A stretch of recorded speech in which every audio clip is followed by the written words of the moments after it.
Hello friends, स्वागत है आप सभी का हमारे यूट्यूब चैनल जिसका नाम है बेसिक्स जीके हब। और आज हम आपके लिए लेकर आए हैं वीकली करंट अफेयर्स की वीडियो। और ये वीकली करंट अफेयर आधारित है 8 मई से लेकर 14 मई तक। तो चलिए शुरू करते हैं आज की वीडियो। और आज की वीडियो का हमारा पहला क्वेश्चन है कि किस राज्य सरकार ने प्रशिक्षित युवाओं के लिए रोजगार के अवसर पैदा करने हेतु हॉप पोर्टल लॉन्च किया है। तो यहाँ पर हमारे पास 4 ऑप्शन दिखाई दे रहे हैं, क बिहार, ख पंजाब, ग उत्तराखंड या घ राजस्थान। तो जो है उत्तराखंड सरकार ने जो है कोरोना महामारी के दौरान प्रशिक्षित युवाओं के लिए रोजगार अवसर प्रदान करने हेतु हॉप पोर्टल लॉन्च किया, जिसके माध्यम से उत्तराखंड सरकार जो है वो अपने राज्य के और राज्य के बाहर से भी जो प्रवासी मजदूर वहाँ पर आए हैं उनको जो है वो रोजगार जो है मुहैया करवाएगी। आइए बात कर लेते हैं उत्तराखंड के बारे में। तो उत्तराखंड की राजधानी जो है वो देहरादून है। क्षेत्रफल इसका 55,483 वर्ग किलोमीटर है। और जो है उत्तराखंड इसका जो है वो निर्माण कब हुआ था, इस राज्य का निर्माण कब हुआ था, तो इसका निर्माण जो है वो 9 नवंबर 2000 को हुआ था। और ये किससे अलग होकर उत्तराखंड राज्य बना, तो ये उत्तर प्रदेश से जो है अलग होकर उत्तराखंड राज्य का निर्माण हुआ। और उत्तराखंड राज्य में वर्तमान में 13 जिले हैं। और यदि हम उत्तराखंड राज्य के सीएम की बात करें तो वर्तमान में उत्तराखंड राज्य के जो सीएम हैं वो है त्रिवेंद्र सिंह रावत। और राज्यपाल हैं बेबी रानी मौर्य। यहाँ पर जो है विधानसभा की 71 सीटें हैं और राज्यसभा के लिए यहाँ से 3 सदस्य मनोनीत किए जाते हैं, और जबकि लोकसभा के यहाँ पर 5 सदस्य हैं। और उत्तराखंड का जनसंख्या घनत्व जो है वो 189 किलोमीटर स्क्वायर है। अब बात कर लेते हैं उत्तराखंड के कुछ मोस्टली नेशनल पार्क्स की। तो इसमें जो है जिम कॉर्बेट नेशनल पार्क सबसे महत्वपूर्ण पार्क है, और ये भारत का सबसे पुराना नेशनल पार्क भी है।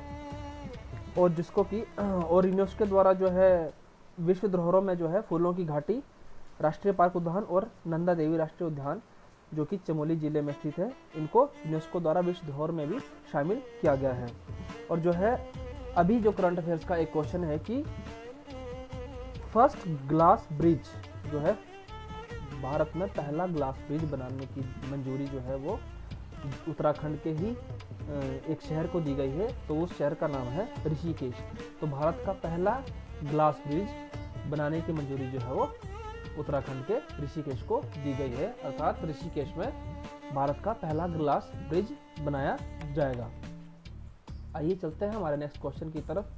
हाल ही में किस देश में किए गए एक अध्ययन में चिकित्सकों ने कोविड-19 के संपर्क में आने वाले बच्चों में कावासाकी रोग जैसे लक्षणों वाली एक असामान्य बीमारी के फैलने के बारे में जानकारी दी। अब यहाँ पर बात की जा रही है कि कोविड-19 के संपर्क में आने वाले, क्योंकि ये पहले भी बार बार सरकार द्वारा कहा गया है कि कोविड-19 के संपर्क में तो वैसे कोई भी व्यक्ति आ सकता है, मगर जो है सबसे ज़्यादा खतरा 10 साल से कम बच्चों की उम्र के लिए और 60 वर्ष से अधिक उम्र के व्यक्तियों के लिए इस बीमारी का खतरा ज़्यादा बन जाता है। तो इसी के ही जो है इसी से ही संबंधित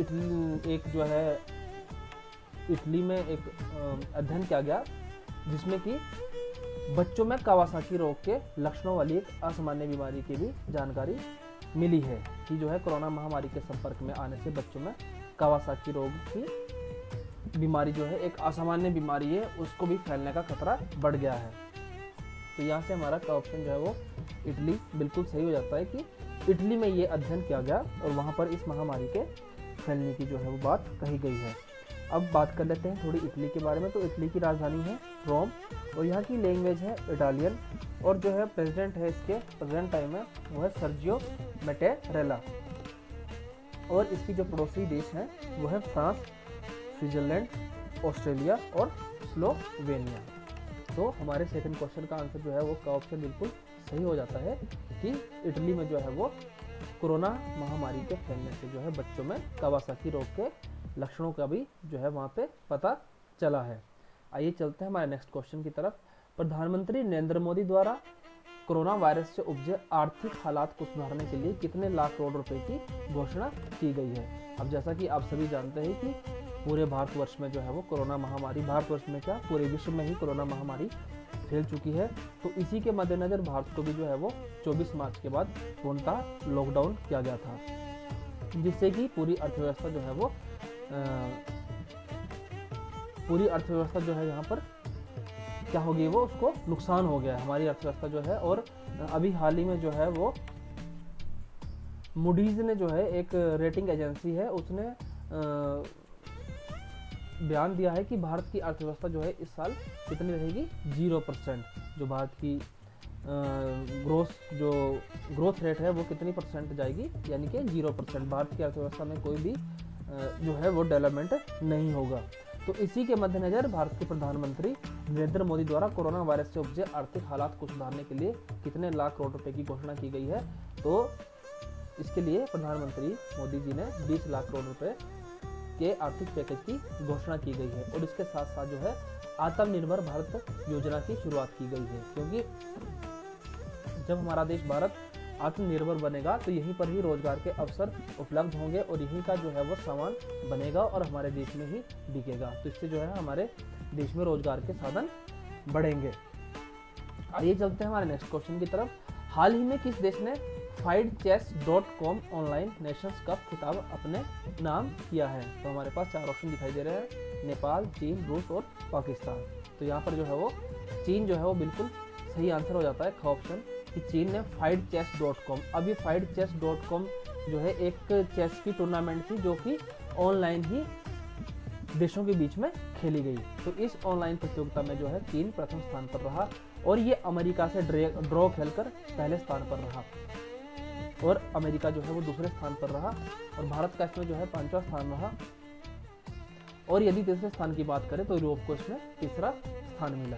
तो ये एक ऑनलाइन चेस कंपटीशन था जो कि इंटर कंट्री हुआ। अब इसमें जो है, क्योंकि आप सभी को पता है कि लॉकडाउन के दौरान सभी प्रकार के खेल, ओलंपिक और सभी जो है जितने भी स्पोर्ट्स हैं वो स्थगित कर दिए गए हैं। तो इसीलिए फैड चेस एक ऑनलाइन कंपटीशन करवाया गया जिसमें कि चीन विजेता रहा और अमेरिका दूसरे स्थान पर रहा और हमारे भारत का इसमें कौन सा स्थान रहा, तो वो रहा 5वां स्थान। आइए चलते हैं नेक्स्ट क्वेश्चन की तरफ। हरिशंकर वासुदेवन की हाल ही में निधन हो गया, वे किस क्षेत्र से संबंधित थे? तो हरिशंकर वासुदेवन जो है अभी उनका निधन हुआ है, तो वो किस क्षेत्र से संबंधित है? तो यहाँ पर हमारे पास 4 ऑप्शन दिखाई दे रहे हैं, क इतिहासकार, ख कलाकार, ग साहित्यकार और घ इनमें से कोई नहीं। तो यहाँ पर हमारा क ऑप्शन बिल्कुल सही हो जाता है कि हरिशंकर वासुदेवन जी जो है वो इतिहासकार थे और वो इंडो रशिया और इंडो चाइना जैसे हिस्ट्री के ऊपर जो है वो काम कर रहे थे। तो यहाँ से हमारा का ऑप्शन जो है बिल्कुल सही हो जाता है। हरिशंकर वासुदेवन जी जो एक इतिहासकार थे, उनका भी हाल ही में निधन हुआ है। आइए चलते हैं हमारे नेक्स्ट क्वेश्चन की तरफ। केंद्रीय स्वास्थ्य मंत्री डॉक्टर हर्षवर्धन ने कोविड-19 मरीजों की जांच के लिए हाल ही में किस परीक्षण मशीन को राष्ट्र को समर्पित की है? केंद्रीय स्वास्थ्य मंत्री डॉक्टर हर्षवर्धन ने कोविड-19 मरीजों की जांच के लिए हाल ही में किस परीक्षण मशीन को राष्ट्र को समर्पित किया है? तो यहाँ पर जो है वो कोबास 6800 मशीन जो है वो केंद्रीय स्वास्थ्य मंत्री डॉक्टर हर्षवर्धन जी द्वारा जो है वो राष्ट्र को समर्पित किया गया है, ताकि ज़्यादा से ज़्यादा मात्रा में जो है वो कोविड-19 के टेस्ट हों और हमें जो है इससे संक्रमित व्यक्तियों के बारे में पता चल सके। आइए बात करते हैं नेक्स्ट क्वेश्चन की तरफ। हाल ही में किस राज्य में चापचार कूट का आयोजन किया गया? चापचार कूट का आयोजन किया गया। तो यहाँ पर हमारे पास 4 ऑप्शन दिखाई दे रहे हैं, पंजाब, हरियाणा, असम या मिजोरम। तो यहाँ पर जो है हमारा ऑप्शन जो है वो बिल्कुल सही हो जाता है कि हाल ही में मिजोरम राज्य में जो है वो चापचार कूट का आयोजन किया गया है। अब बात कर लेते हैं मिजोरम की। तो मिजोरम की जो है राजधानी वो है आइजोल और मिजोरम जो है केंद्र शासित प्रदेश बना था 21 जनवरी 1972 को और इसे पूर्ण राज्य का दर्जा दिया गया 20 फरवरी 1987 को। मिजोरम की अगर हम जिलों की बात करें तो मिजोरम में इस समय वर्तमान में 11 जिले हैं और यहाँ पर विधानसभा सदस्यों की संख्या है 40 और मेंबर ऑफ पार्लियामेंट के लिए राज्यसभा से यहाँ पर एक सदस्य मनोनीत होता है और लोकसभा के लिए भी यहाँ पर एक ही सीट है। यदि हम मिजोरम के क्षेत्रफल की बात करें तो मिजोरम का क्षेत्रफल है 21,081 किलोमीटर स्क्वायर, और जो कि क्षेत्रफल के आधार पर भारत का ये कौन सा जिला है, कौन सा राज्य है, माफ कीजिएगा, क्षेत्रफल के आधार पर मिजोरम जो है भारत का 25वां राज्य है। और यदि हम जनसंख्या के आधार पर बात करें तो जनसंख्या के आधार पर मिजोरम जो है भारत का 28वां जिला है। और यहाँ पे जो है डेंसिटी जो है जनसंख्या घनत्व है वो 52 व्यक्ति पर किलोमीटर है। यहाँ पर जो व्यक्ति रहते हैं वो 52 व्यक्ति पर किलोमीटर है। और यदि लिटरेसी रेट की बात की जाए तो मिजोरम की लिटरेसी रेट जो है अन्य राज्यों से बहुत ही अच्छी है।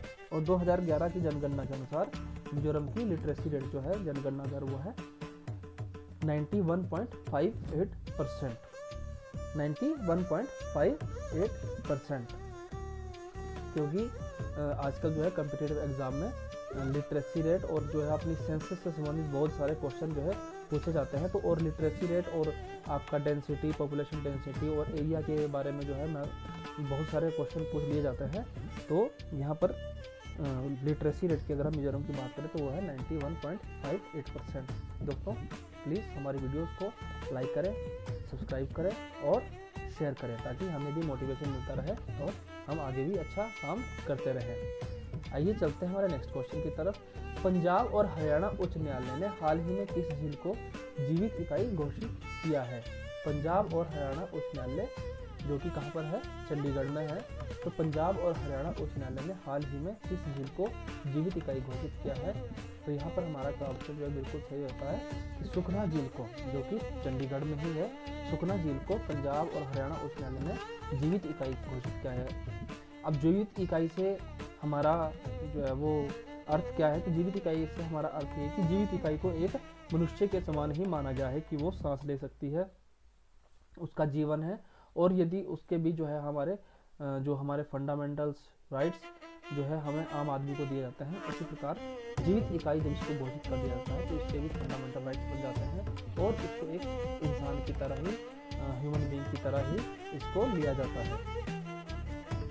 आइए चलते हैं हमारे नेक्स्ट क्वेश्चन की तरफ। हाल ही में 7 दिन में 7 महाद्वीप में 7 मैराथन पूरी करने वाला प्रथम भारतीय कौन बना?